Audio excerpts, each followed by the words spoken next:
सीतामयी राधा रानी सरकार आपके दाहिने अंग में विद्यमान है।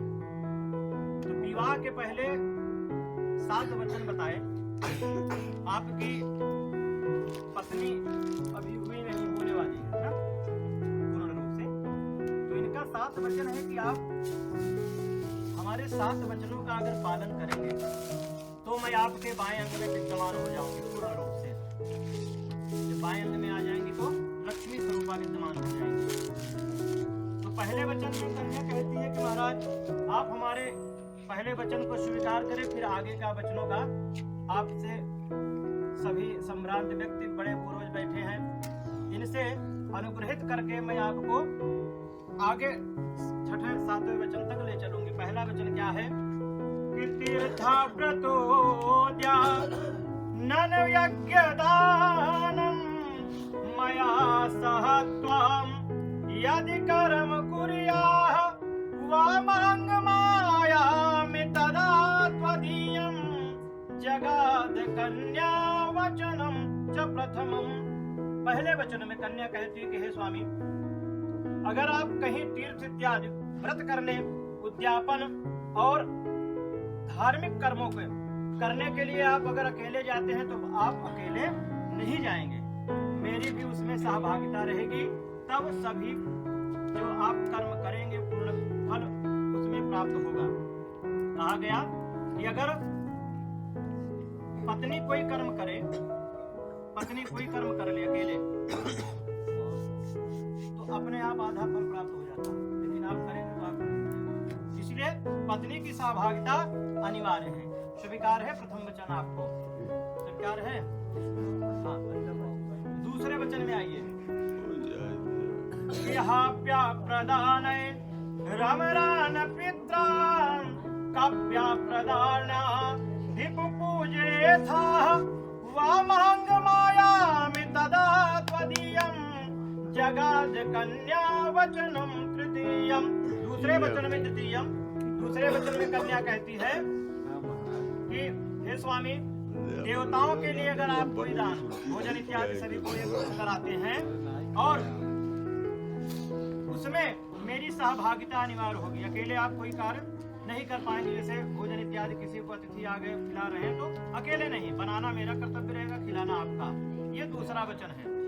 उसमें अगर आपकी सहभागिता हो, स्वीकार करते हूँ दूसरे वचन को, तो मैं आपके बाएं अंग में विद्यमान हूँ, स्वीकार है जी। तीसरे वचन को कन्या कहती है कि कुटुंब रक्षा भरणे यति त्वाम कुर्यात् पशूनां परिपालनं च वामांग मायामि तदा त्वदीयं जगाद कन्या वचनम तृतीयम।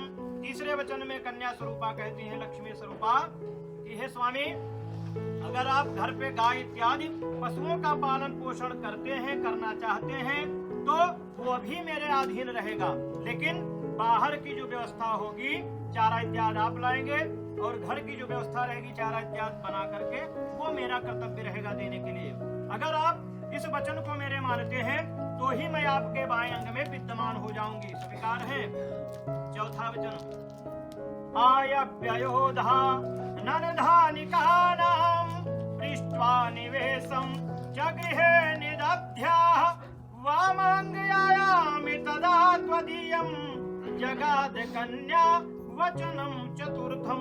चौथे वचन में कन्या स्वरूपा लक्ष्मी स्वरूपा कहती है, स्वामी, आप कुछ भी अन्न आदि घर के बाहर अगर संचित करते हैं, लेने के लिए जाते हैं और उसको खर्चा करना चाहते हैं संचित धन को, तो उसमें भी मेरी सलाह आपको लेनी पड़ेगी।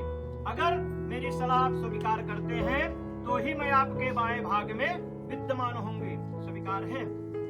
पांचवा वचन देवालय राम तड़ाग कूपा वापी विदध्याः यदि पूजेथाः वामांग मायामि तदा त्वदीयं जगाद कन्या वचनम च पंचम। पांचवे वचन में कन्या कहती है, स्वामी, यदि आप मंदिर, बाग, तालाब, कुआं और बावली आदि कहीं भी इसकी जैसे नलकूप इत्यादि हुआ आपको गड़वाना है तो अकेले आप नहीं गड़वा सकते। अगर ऐसा करते हैं तो जल कहीं कहीं खारा हो जाता है, तो कहते हैं भैया लगता है है, पत्नी को साथ नहीं दिए, इसलिए ऐसा हो गया। तो इनकी सहभागिता अनिवार्य है, स्वीकार है। छठवां वचन, छठवें वचन में देवी स्वरूपा कन्या कहती है विदेशांतरे वा स्वपुरांतरे वा यदा विदध्याः कर विक्रयोत्वहं वामांग मायामि तदा त्वदीयं जगाद कन्या वचनम च खष्ठम। छठवें वचन में कहती है कन्या कि हे स्वामी, आप देश अथवा विदेश में मेरे न रहने पे घूमे टहले सब कुछ अच्छा, लेकिन अब मैं आपके साथ में खड़ी हूँ। आप कहीं इत्यादि जाते हैं तो दुनिया भर का जो प्रपंच हुआ सो हुआ, लेकिन स्वामी जी अब प्रपंच नहीं करना है। अगर कोई कहना नहीं चाहिए, बड़े बुजुर्ग हैं, अप्सरा इत्यादि अगर दिखे तो इनके आगे सब फेल। अगर ऐसा कुछ हुआ तो फिर मामला हाई कोर्ट तक, माता पिता तक जाएगा ये बात। इससे सावधान रहिए भैया।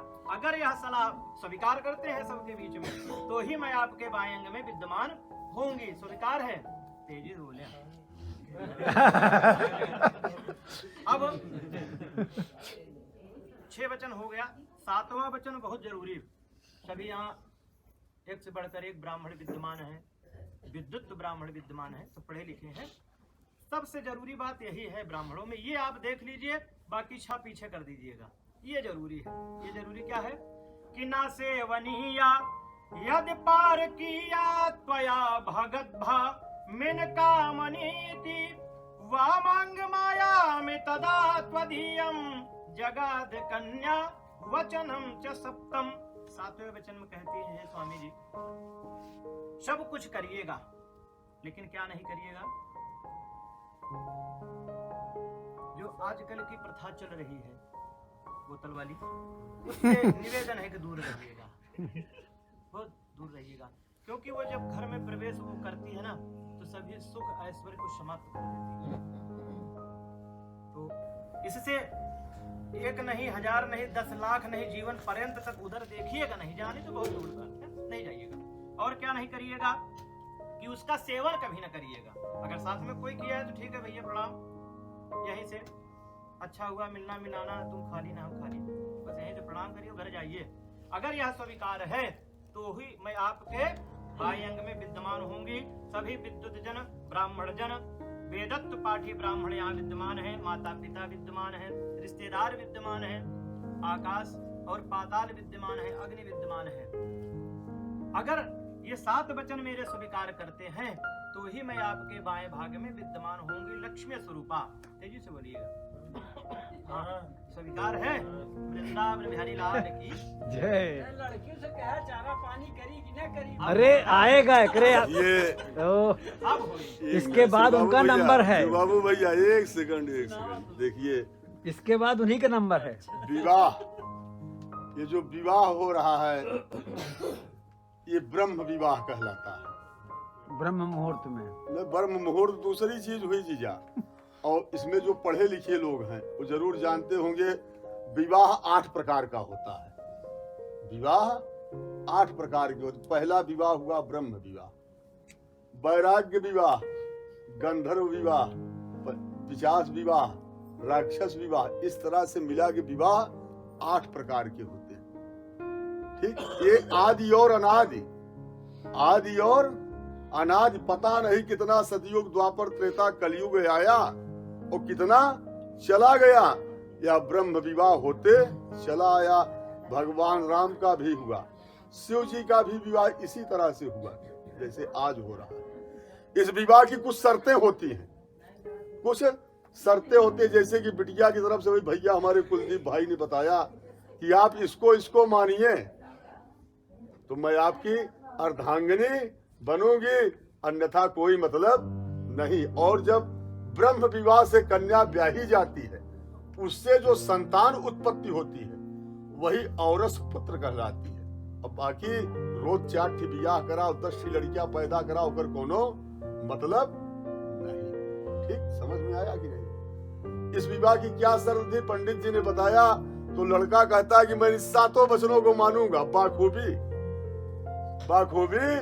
मानूंगा, लेकिन मेरी भी तो कुछ मानोगी ना। लड़के ने क्या कहा कि मदीय चित्तानुगतं च चित्तं सदा मदाज्ञा परिपालनस्य पतिव्रता धर्मपरायणत्वं कुर्याः सदा सर्वमिदं प्रयत्नम्। लड़के ने कहा कि कुर्याः सदा सर्वमिदं प्रयत्नम्, प्रयत्न करूंगा अर्थात कोशिश करूंगा इन सातों वचनों को मानूं, लेकिन कब? जब मेरे वचनों की मानोगी तब। क्या? कि मदीय चित्तानुगतम च चित्तम, आज के बाद तुम्हारा चित्त और मेरा चित्त एक होना चाहिए। ऐसा नहीं कि मैं कहीं से आऊं और डिस्टर्ब हूं, होता है ना कभी पुरुष डिस्टर्ब भी तो होता होगा ना, कहीं से मैं आया और मैं डिस्टर्ब हूं और तुमको हंसी सूझी है, तब फिर दोनों में बात नहीं बने। मैं खुशहाल हूं और तुम घर में नाराज हो, फिर भी बात नहीं बनी। तो लड़का जरूर कह रहा है कि शरीर तो जरूर दो है, लेकिन दिल और दिमाग मदीय चित्तानुगतम च चित्तम और सदा मदाज्ञा परिपालनस्य, साथ ही साथ मेरी आज्ञा का पालन करना। पुरुष प्रधान देश है ना, मेरी आज्ञा का पालन करना होगा। और तुम्हारा एक व्रत है आज के बाद, क्या? कि पतिव्रत धर्म। आज हाँ नहीं सब हाँ यहाँ यार तिवारी भैया, पतिव्रत नारियों का धर्म होता है, पतिव्रत धर्म। एक सोमवार मंगल शनिचर रहा की जरूरत नारी को नहीं, सिर्फ वह पतिव्रत धर्म पालन करे। क्या? कि एक ही धर्म एक व्रत नेमा और काय वचन मम पतिपद प्रेमा। भला है बुरा है जैसा भी है, मेरा पति मेरा देवता, उसी को देवता मानो, भवसागर पार हो जाए। पति परमेश्वर है। और साथ ही साथ लड़के ने क्या कहा कि क्रीडा शरीर संस्कार समाजोत्सव दर्शनम हास्यम प्रगृहे यानम तजोति पोषित भर्तिका। क्रीडा शरीर संस्कार, लड़का कह रहा है कि श्रृंगार करना नारी का गहना होता है। शादी बोदी लड़की जब हम लोग दिखाते हैं तो कम पसंद आती है, होता है ना ऐसा, लेकिन जब उसको डेंट पेंट करा देते हैं तो नहीं नहीं बहुत बढ़िया है, बहुत करने योग्य है, चलो ठीक है, सब फप गया ना। तो पुरुष कह रहा है लड़का कि तुम्हारा श्रृंगार करना एक आभूषण है, एक गहना है, लेकिन कब? जब मैं घर पे रहूं तब। हाँ, जब मैं घर पर रहूं तब नारी हो, बहुत अच्छा शौक श्रृंगार कर रही हो, हाँ, फिर वो ठीक नहीं। भाई साधारण जीवन जियो ना।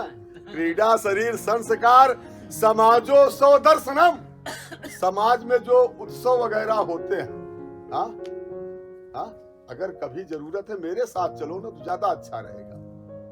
हास्यम और हंसी मजाक, हंसी मजाक अपने देवर लोगों से करो, लेकिन कब? जब तो शोभनीय है। हाँ, तीन ही बार हर देत ही, अरे हर बार। हाँ, उद्याने मद्यपाने से, आखिरी में क्या दिया? उद्याने मद्यपाने से राजद्वारे पिता गृहे मम आज्ञा भिन्न गंतव्यम पतिव्रता धर्म परायण। उद्यान कहते हैं रात्रि को, उद्यान कहते हैं कोई बगीचे को, उद्यान कहते हैं कोई उत्सव, तीन शब्द है। लड़का कह रहा है कहीं पे कोई उत्सव होता हो, बाग बगीचा हो, रात्रि का समय हो। तीन स्थान में बताया ना, बाग बगीचा हो, रात्रि का समय हो और कोई नाच गाना बजाना होता हो, मदिरा पीने वाला स्थान हो जहां पर थोड़ा जुगाड़ी शराबी टाइप के लोग बैठते हैं, राजा का दरवाजा हो। अब तो राजा वही प्रधान ही होता हो, तो बाकी राजा उजा कहीं है नहीं, तो जो अपने आप को लगाता हो। राजा का दरवाजा हो और स्वयं या पिता का ही घर क्यों न हो, चाहे वह या आपके पिता का घर हो।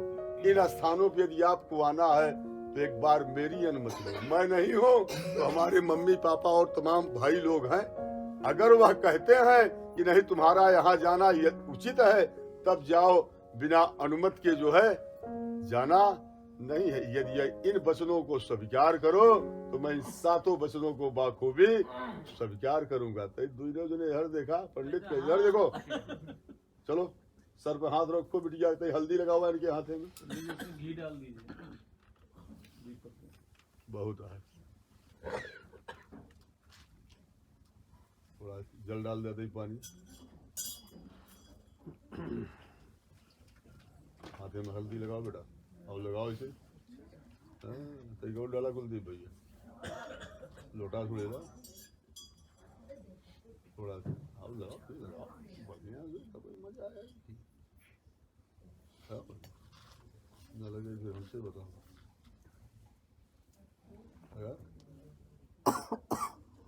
धरा, हाथ रखा सर पे, हाथ रखा बिटिया, भाई देखो सामने देखो दोनों लोग, आई मन में स्मरण करा दुइनो जने कि जो दुइनो पुरोहित बताए हैं, एका हम लोग सुनबे नहीं भय, बल्कि इन बातों को हम लोग अनुकरण करेंगे, इसका पालन करें। जब बेटा इसका पालन करोगे ना तो इस दंपत्य जीवन में बड़ी मजा आएगी। तभी जीवन हाँ? का सुख मम वर्तेते हृदयम दधा मम चित्तम ते चित्तम मम माचाते माना। हाथ हटाओ, भगवान सूर्य को प्रणाम करो, सूर्य उदय होई वाला। अग्निशेन रक्षा वर्तमान पानी पानी देवा रक्षा भुनानी। डॉक्टर साहब नीचे बढ़ जा।